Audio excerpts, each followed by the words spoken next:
Shalom, perkenalkan nama saya Yurlin Sareado, NIM 20520210024, Prodi Psikologi Kristen semester 5. Saya di sini menjelaskan tentang psikoterapi dan mental illness.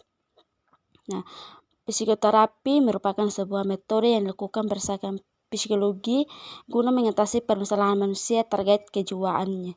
Psikoterapi sendiri sangat sering digunakan dalam pengobatan dan sangat erat kaitannya dengan mental illness yang terjadi pada manusia.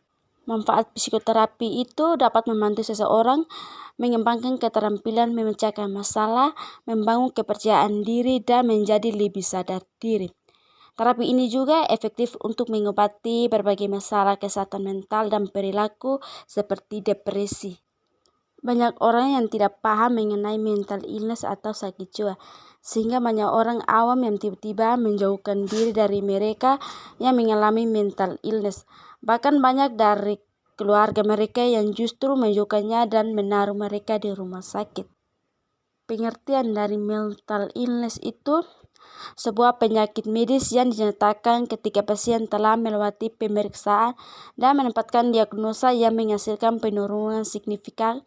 Penurunan tersebut terjadi bukan hanya dari kemampuan kognitif saja, melainkan juga penurunan dari sisi afektif dan relasional individu.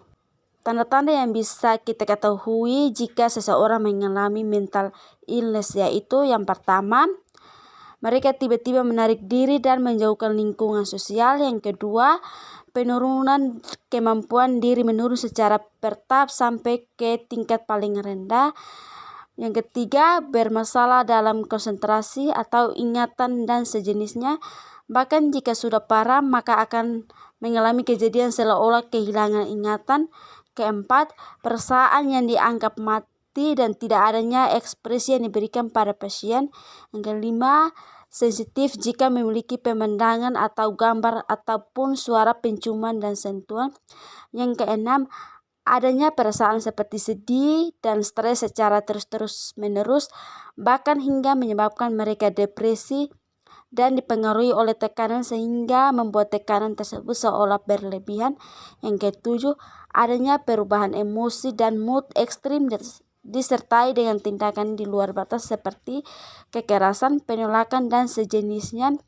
Yang kedelapan, sulit untuk tidur ataupun tenang atau berkebalikan di mana mereka justru memilih untuk tidur berlarut-larut dan tidak ingin bangun.